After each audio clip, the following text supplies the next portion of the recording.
최영우의 시사 포커스 1540.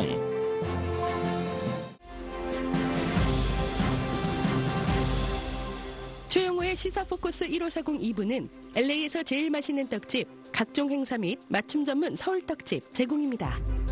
네, 오늘은 박초롱 회장 그리고 정진철 대표 두 분 모시고 이야기를 나누고 있습니다. 문재인 대통령이 오는 26일에 헌법 개정안을 발의하겠다라는 뜻을 밝혔습니다. 6.13 지방선거일로부터 역사는 대통령의 마지막 60일 전 발의 시한인 26일인 만큼 그때까지는 다시 한번 국회의 합의를 기다려보고 합의가 안 될 경우에 개헌안을 발의하겠다라는 그런 의미인데요. 개헌 논의가 지지부진한 국회를 더욱 강하게 압박하는 카드를 쓰는 것으로 보이고 있습니다. 대통령 개헌안의 골자는 4년 연임 대통령제와 수도조항 신설, 기본권 조항의 손질 등입니다. 청와대는 내일부터 사흘에 걸쳐 대통령의 개헌안을 분야별로 나누어 국민들에게 공개할 것이고 대통령 개헌안의 발표와 설명은 조국 민정수석이 할 예정이라고 합니다. 자유한국당은 6월 발의를 주장하면서 지방선거와 개헌 국민투표를 동시에 진행하는 것은 불가능하다라고 못 박았습니다. 바른정당 등은 6월 지방선거와 함께 동시 국민투표를 시행하는 것이 원칙이지만은 상황을 고려해서 시기를 조정할 수 있다라는 입장입니다. 이렇게 문재인 대통령이 모든 것을 이렇게 속전속결로 해치우는 것은 역시 자기 인기가 높을 때 해치우겠다라는 의미가 아닐까 이런 생각이 드는데요. 어떻게들 보십니까? 전 그거보다는요. 네. 그 문재인 대통령이 취임한 이해, 네. 그의 그 독재성을 계속 보여주는 것 같아요. 네. 독재성. 왜냐하면은 3월 26일 날 그 전자 결제를 하겠다는 거 아닙니까? 네, 순방 네. 중에. 그런데 사실 이게 중요한 개헌안을 전자로 결제한다. 이것도 문제가 있는데 네. 한 가지 더 큰 문제라는 거는 네. 그 헌법이라는 게 뭡니까? 국민의 기본권 아닙니까? 네, 그러면 국민의 기본권이라면 국민의 의사를 반영을 해야 되는데 네. 물론 국민 그 헌법 무슨 자문위원회를 둔다고 그러는데 네. 그 자문위원회라는 게 뭡니까? 다 그쪽 그 저 캠프 사람들이겠죠. 네. 그러면 그것이 과연 국민을 대표했느냐? 네. 그 다음에 사실 그 헌법 발의는 국회에서 하는 게 원칙입니다. 왜냐하면 네. 국민의 기본권이기 때문에 국민을 대표한 국회가 아무리 못났더라도 네. 국민을 대표하는 국회가 발의하는 게 원칙입니다. 네. 그런데 자기가 발의하겠다. 또 한 가지 문제는 그겁니다. 그 내용 중에 자유를 빼느냐 였느냐 해서 문제가 있지 않았습니까? 네, 네. 근데 이제 초점은 뭔가 하면은 대통령 제왕적 대통령 권력 분산됩니다. 네. 그런데 문재인 대통령은 그 후보 그 대선 후보 시절에 제왕적 대통령을 뜯어 고치겠다고 그랬습니다. 네. 그런데 지금 보면은 그건 그대로 살리고 오히려 강화하는 측면이 많습니다. 네. 그래서 그 자태도 잘못된다다가 그 3월 26일 날 결제하겠다 잘못인데 야당도 잘못이 있습니다. 네. 이 개헌안이 나왔을 때 야당이 또 말입니다. 미리 그 개헌안에 대한 그 청사진을 만들어가지고 대응을 했어야 되는데 1년 동안 미적미적했습니다. 네. 그 저 발목이나 잡고 그러다가 지금 발등에 불이 떨어지니까 그 하나의 그 초안을 만들었어요. 네. 자유한국당에서. 그럼 자유한국당에도 문제가 있습니다. 그런데 이번에 그 문재인 대통령이 발의를 해서 국회에 남겨도 그 저 통과는 안 됩니다. 네. 왜냐하면 이미 자유한국당이 반대를 하고 있고 바른 그 미래 거기서도 그 부정적으로 보니까 되지는 않겠지만은 지금 급한 게 개헌 문제가 아니거든요. 남북한 문제라든가 미국과 북한 문제라든가 지금 경제 문제가 심각합니다. 네. 그런데 왜 그런 걸 제쳐놓고 서두르느냐? 이것은 극히 잘못된 겁니다. 그리고 네. 또 한 가지 그 저 조국 그분이 발표를 한다고 그러는데 국민을 사람으로 바꾼다고 그러더라고요. 네. 국민을. 네. 그럼 국민이라 사람이라는 게 뭡니까? 사람 인자 아닙니까? 인민 네, 아닙니까? 그 어감도 안 좋아요. 그래서 네. 왜 그런 일을 하는지 참 그 헌법 개정을 보면은 참 문재인 정권에서 너무 서두르고 그 뭔가 그 시행착오를 하고 있지 않냐 이런 생각이 듭니다. 박 회장님. 예. 저는 그 문재인 대통령이 뭐든지 일을 할 때 자기가 선거 기간에 약속했던 거다. 이걸 서두에다 항상 엮거든요. 네. 그러면은 본인이 과연 지금까지 해온 일이 그 선거 공약하고 맞은 것이 얼마나 됐냐 이거예요. 네. 인사 문제도 5대 원칙을 세우지 않았습니까? 네. 근데 그 5대 원칙 전부 다 묵살시켜 버리고 자기 마음대로 다 임명하고 그렇게 했어요. 네. 그런데 지금에 와서 또 국민 대선 때 국민에게 약속한 것이기 때문에 발의한다. 네. 이렇게 나옵니다. 그러면 좀 전에 얘기했지만 재앙적 대통령제를 폐지하고 분권적인 그러한 정부를 만들겠다 했는데 네. 오히려 대통령제를 더 강화하는 네. 그러한 모습이 나오고 있는 거예요. 앞으로 지금 이제 발표되지 않았지만은 네. 골격에 의하면은 그러합니다. 네. 그렇다면은 그 의도가 어디에 있는가? 왜 지금 이 시국에 남북 간의 문제도 지금 굉장히 첨예하고 네. 아주 우리 발등에 불이 떨어질지 어떻게 될지 모르는 네. 이렇게 내일을 첨단하지 못하는 네. 그런 상황 속에서 왜 개헌을 고집하는가? 이것은 좀 전에 사회자님께서 말씀하셨지만은 네. 지금 인기 있을 때 이 네. 문제를 해결하려고 하는 그보다 한국당이 반대하면은 이건 통과 안 됩니다. 3분의 2. 물론 그렇죠. 예, 네, 그러니까 네. 왜 그런 가운데서도 이렇게 하느냐 이거예요. 그거는 지방선거용이다 하는 것을 지울 수가 없어요. 네. 지방선거에 그러한 그 모든 것이 지금 하려고 하는 정부의 그 형태를 네.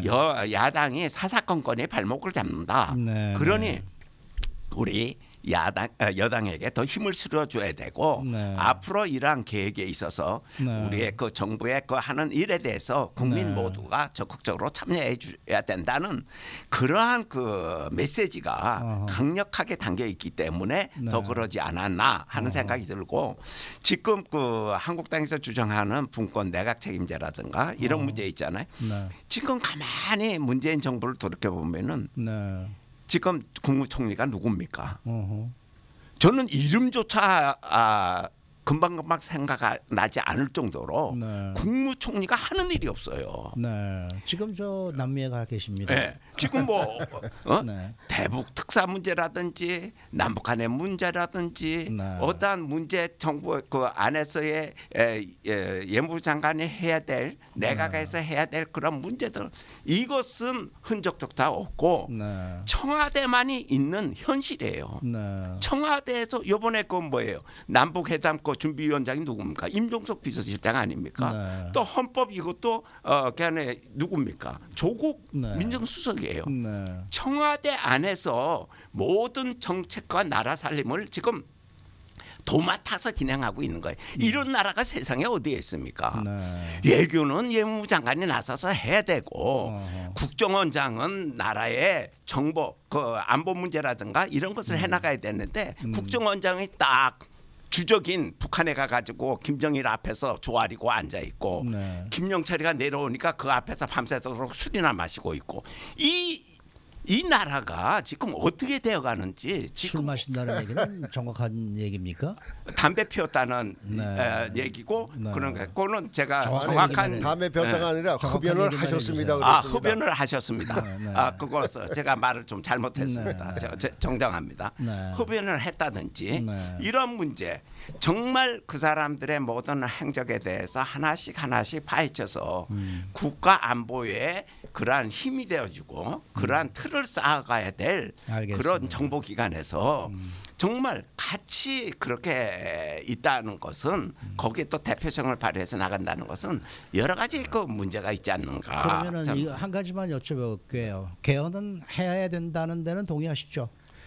개헌은 해야 되지만은 국민의 대표인 네. 국회에서 네. 모든 것을 풀어놓고 네. 민의를 청취하면서 네. 그것을 갖다가 연구하고 거기에서 집합체를 만들어서 네. 하나의 좋은 그런 개헌안이 돼야지. 네. 그냥 정부 시책에 맞는 것을 갖다 얼렁뚱땅 이것을 놓고 국민에게 묻겠다는 발상 자체가 이건 완전히 의회 민주주의를 네. 묵살하는 것이 아닌가. 정부가 발의하는 개헌안에 대해서는 네. 그러니까 그 문재인 네. 그 더불어민주당 사이드에 캠프의 그 유력한 의원 전 의원들도 반대를 합니다. 문희상 저 유근태 전 의원도 정부가 개헌안을 발의하는 것은 바람직하지 않다. 국회가 개헌안을 발의해야 된다라고 이야기를 하고 있습니다. 그러니까 그 문재인 그 정권에서 이번 개헌안을 서두르는 거에 대해서는 그 역풍을 맞을 수도 있어요. 그러니까 지금 뭐 아까 말씀하신 대로 이번에 발의안을 낸다고 해서 정부가 이거는 뭐 통과가 될 수가 없는 거기 때문에 이거는 어떤 다른 목적이 있는데 그 목적은 바로 지방선거다 지금 그 말씀이시네요. 예, 바로 그런 의도가 아닌가. 그러니까 이런 측면도 있습니다. 그 정부가 개헌안을 해가지고 발표를 하지 않습니까? 그러면 그거를 나름대로 그야말로 그 문정권을 지지하는 사이드에 그 지지를 어느 정도 받겠느냐 이런 것도 있을 수가 있어요. 개헌안을 정부 개헌안을 발표하지 않습니까? 그래놓고 그거에 대해서 여론조사를 할 수도 있습니다. 여론조사를 저는 해야 된다고 그렇죠. 봅니다. 그렇게 돼서 그 가늠할 수도 있는 거죠. 과연 그 지금 문재인 정권의 개헌안에 대해서 어느 정도 국민들이 그 지지를 하는 있는가? 그러면 우리 편이 얼마나 되나 이런 것도 가늠할 수 있는 그런 아마 그 전략적인 그 요소도 있을 겁니다. 네. 잠시 전하는 말씀 듣고 돌아옵니다.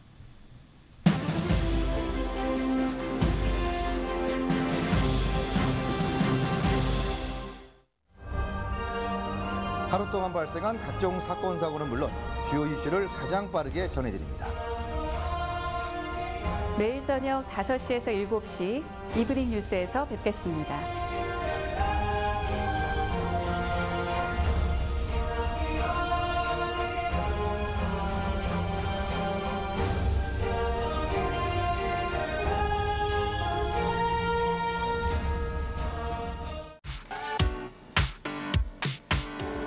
세리토스에 위치한 한국 전통 횟집 나비야. 싱싱함이 살아있습니다.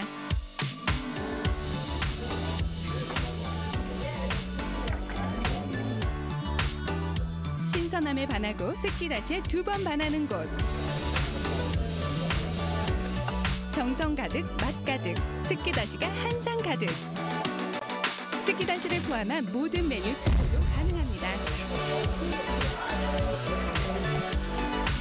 사수엔 놀워 코너 세리토스 나비야 562-202-9430. 예민한 누리의 눈 아무 안약이나 넣어도 될까요? 노 케미칼, 노 방부제, 세계 최초 100% 천연 성분으로 만든 안약 퓨리톤. 강력한 원적 개선이 세포 깊숙이 침투해 활력을 불어넣고 세포와 기관을 재생시켜 백내장, 비문증 등 각종 눈 질환의 근본을 치료하는 퓨리톤. 어린아이부터 노약자, 임산부도 걱정 없이 사용할 수 있습니다. 피부 가려움증, 아토피형 피부 보호제 등 자매품도 있습니다.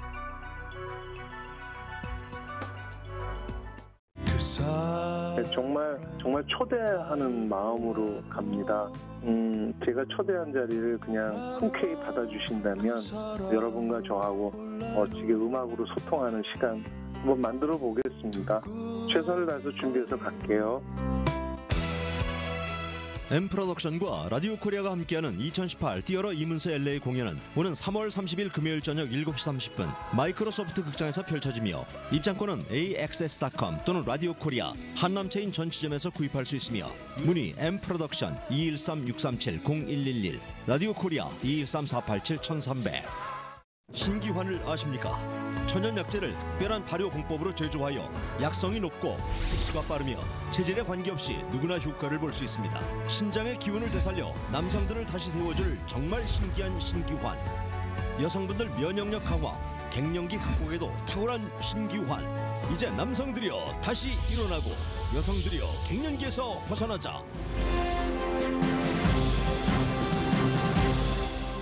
최영호의 시사포커스 1540 2부는 LA에서 제일 맛있는 떡집, 각종 행사 및 맞춤 전문 서울떡집 제공입니다. 네, 오늘은 정진철 대표, 박초롱 회장 두 분 모시고 이야기를 나누고 있습니다. 홍준표 자유한국당 대표는 아직도 박근혜 미망에 갇혀 보수 우파 분열을 획책하는 일부 극우의 준동에 좌파만 미소를 짓고 있다라면서 박근혜 책임론도 국민의 선택이니 받아들이고 신보수주의로 거듭나는 한국당의 기체 아래 뭉쳐야 한다고 말을 했습니다. 그런가 하면 조선일보는 이런 보도를 했어요. 지금 한국에서 지난 3일절에 이 태극기 집회가 열렸는데 무려 주최 측 추산으로 10만 인파가 들어섰는데 거기에 온 이 집회에 온 사람들이 시위대들이 예전처럼 나이 많으신 분들이 아니라 젊은 분들이 많이 포함이 돼 있어서 새로운 모습을 보였다. 또 정치가 아닌 애국의 입장으로 임하는 이 단체별 구분이 사라진 통합 집회로 마무리가 됐다. 이런 보도를 하고 있습니다. 어떻게들 생각하십니까? 그 조선일보의 보도대로 한다면은 네. 그야말로 보수가 네. 그 새로운 길을 모색할 수 있는 아주 긍정적인 얘기입니다. 네, 네. 그간에 보수하면 꼴통이라고 그러지 않았습니까? 네, 나이 네. 많은 사람들.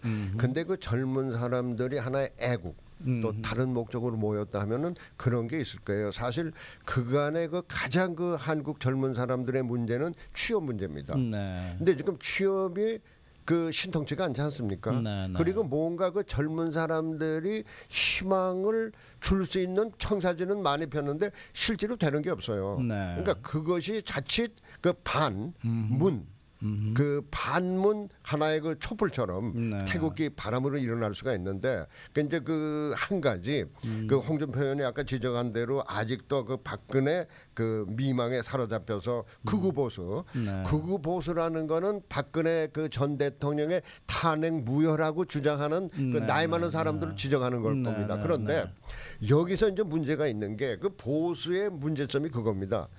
분열이에요. 네.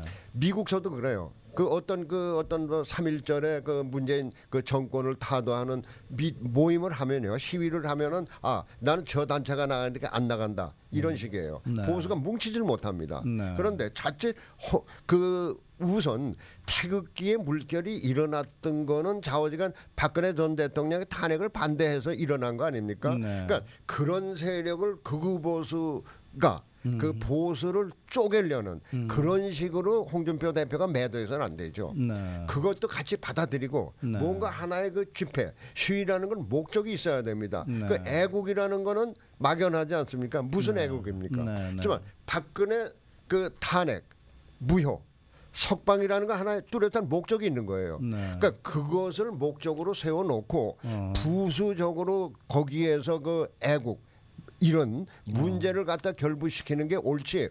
그 홍준표 대표대로 얘기하면 보수를 또 갈라놓는 거예요. 네. 그러니까 그거는 조금 바람직하지 않은 것 같습니다. 제가 보기엔.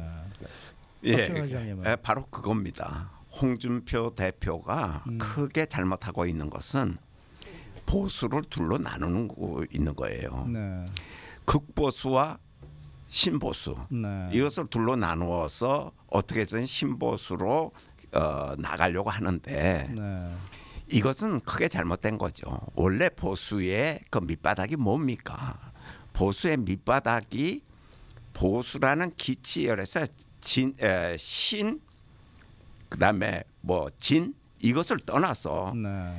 하나의 보수라는 진보와 보수라는 양 대결에서의 네. 나라를 사랑하고 나라를 자유민주화시키며 자유시장 경제로 이루어서 잘 사는 나라를 만들고다는 그러한 그 보수의 이념을 네. 모든 젊은이에게나 나이 많은 분들에게나 모두에게 같이 공유할 수 있는 네. 그러한 텃밭을 바로 한국당이 만들어야 돼요. 네. 이것을 홍준표 대표가 해야 될 일인데 네. 홍준표 대표가 스스로 나서서 네.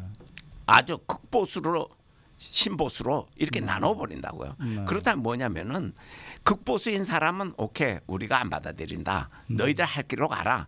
우리는 우리대로 모이겠다. 이것은 절대로 선거에서 이길 수도 없고 네. 대한민국을 진정한 보수의 그 나라로 다시 탈바꿈할 수도 없는 겁니다. 네. 이 문제 지금 태극기 집회가 어디서부터 출발했습니까? 박근혜 대통령 구속서부터 시작된 거 아니에요? 네. 그렇다면은 지금 박근혜 전 대통령과 이명박 전 대통령이 지금 두 개가 비교가 된다고요.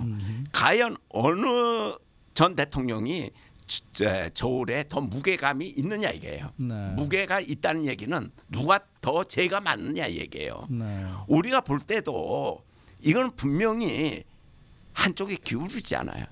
기울인다면은 그 기울어는 만큼 국민들의 거기에 따른 호응도가 그분에 대한 그 사랑하고 거기에 따르는 그 집념에 대해서 홍준표 대표는 받아들여야 돼. 안아야 됩니다. 안고서 과거에 이러이러한 것은 잘못된 것은 우리가 고치고 그리고 더 나아가서 이러한 억울한 면은 우리가 함께 풀어나가고 그래서 우리가 보수가 하나로 뭉치자 할 같으면은 지금보다 다른 새로운 힘을 가질 수 있는 정말 보수 정당으로서의 그 뚜렷한 그런 목적 의식이 되살아날 터인데 자꾸 극보수를 하면서 박근혜 전 대통령에 대한 좀 가까운 그러한 모습들을 흔적을 지우려고 하는 것은 크게 잘못됐다는 거예요. 그런데 뭐 솔직히 말씀드려서 극우 친박은 본인들이 만들었지 누가 만들었습니까? 예,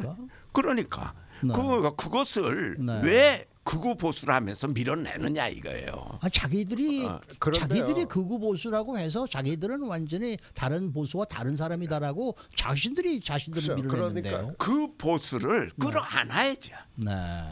그것을 끌어안아야죠. 그게 쉽겠습니까? 그런데요. 그렇지 않으면은 그런데 그 젊은이들을 신보수라고 조선일보에서 얘기하지 않았습니까? 그런데 젊은이들을 신보수라고 지칭하기엔 아직 이를 겁니다.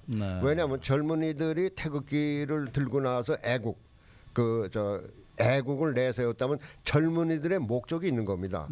그러니까 아직 신보수라고 그 이야기하기는 못하고 그 젊은이들의 외침이 뭐냐 하는 거를 그 문재인 정권에서 자세히 그 경정을 해볼 필요는 있을 겁니다. 정책적인 문제가 많을 겁니다.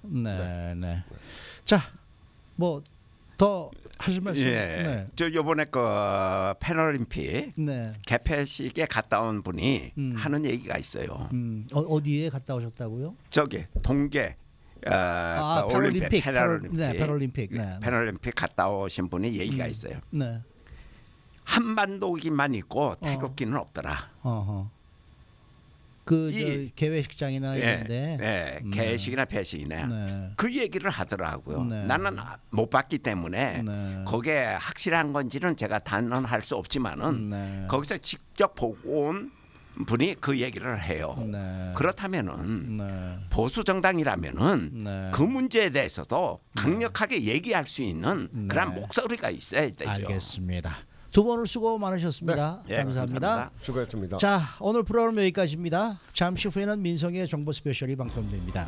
편안한 저녁 맞으시기 바랍니다. 감사합니다.